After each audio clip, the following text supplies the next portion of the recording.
À Forrester, Steffi dit à Hope et Carter que la fusillade ne semble pas réelle.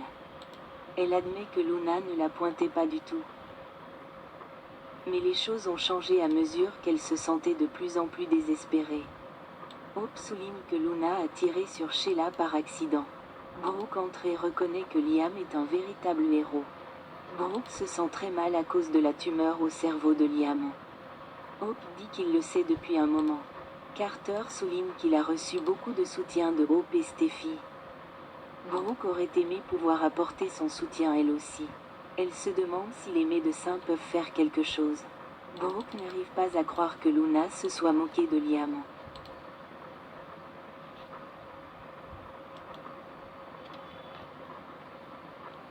Hope dit que Liam a fait ce qu'il pensait devoir faire pour sauver Steffi. Carter demande comment Finn va après la perte de Luna. Steffi n'a pas de réponse. Carter s'excuse d'avoir posé des questions sur Finn. Steffi dit qu'il a le droit de s'inquiéter. Brooke sait que Finn doit avoir des sentiments mitigés. Hope n'imagine pas que Finn puisse un jour vouloir Luna dans sa vie. Steffi dit que Luna revenait sans cesse à la maison et qu'elle était obsédée par elle.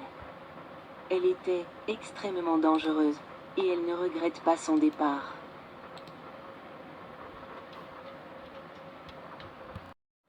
Plus tard, Steffi raccroche et Hope lui demande si elle va bien. Steffi prenait des nouvelles de Madame Dillon.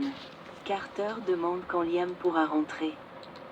Steffi pense que Bill voudra que Liam reste avec lui pendant sa convalescence. Hope et Steffi n'apprécient pas cette idée, mais elles veulent passer le plus de temps possible. À l'hôpital, Bridget entre dans le bureau de Finn et lui demande s'il a déjà vu Liam. Finn est stupéfait de voir à quel point Liam fait passer les besoins des autres avant les siens. Bridget sait que Liam voudra rentrer chez lui au plus vite. Finn remarque que Liam n'est pas encore prêt. Poppy entre et dit que Luna aimait Finn comme elle a toujours voulu être aimée. L'un de ses plus grands regrets est de ne jamais avoir dit à Finn qu'il était le père de Luna. Bridget laisse Finn et Poppy tranquilles. Poppy sait que Finn la déteste probablement pour tout ce qui s'est passé. Elle n'arrive pas à oublier les horreurs que Luna lui a faites. Notamment le fait de l'avoir piégée pour 2 meurtres qu'elle n'a pas commis.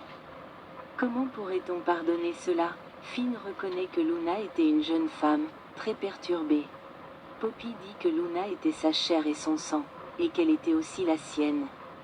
Mais ce n'est pas le moment d'en parler, dit-il. Il doit aller voir Liam. Poppy lui demande comment il va. Elle sait que c'est à cause de Luna.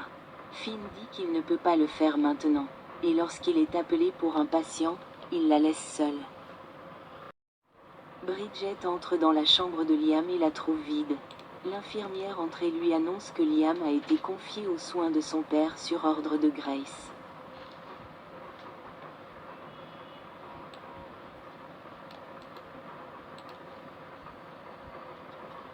Finn revient dans le bureau et Bridget révèle que Liam a été confié aux soins de Bill sur l'ordre de Grace. Bridget se demande s'il ne serait pas préférable pour lui de se rétablir hors de l'hôpital. Finn est contrarié, mais Bridget affirme que Bill ferait n'importe quoi pour son fils. À la clinique privée, Bill et Liam discutent de l'opération, sachant qu'il doit quitter l'hôpital. Grace entre et dit qu'elle croit en sa collègue et en la procédure. Liam est tellement soulagé. Bill fait les 100 pas avec impatience tandis qu'ils attendent l'autre médecin. Il entre et se présente. Liam se dit reconnaissant d'avoir l'opportunité de travailler avec ce médecin.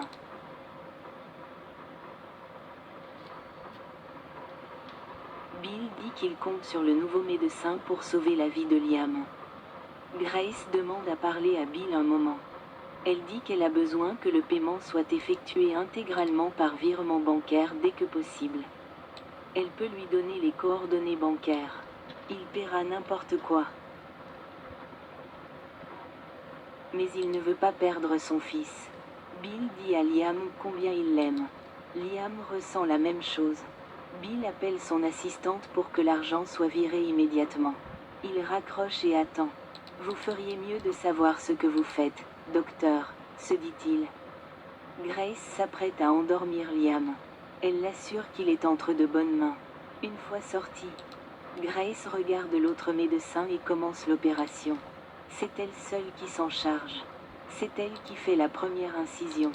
Plus de retour en arrière possible. Bill fait les 100 pas lorsqu'il reçoit le SMS annonçant que le virement a été effectué.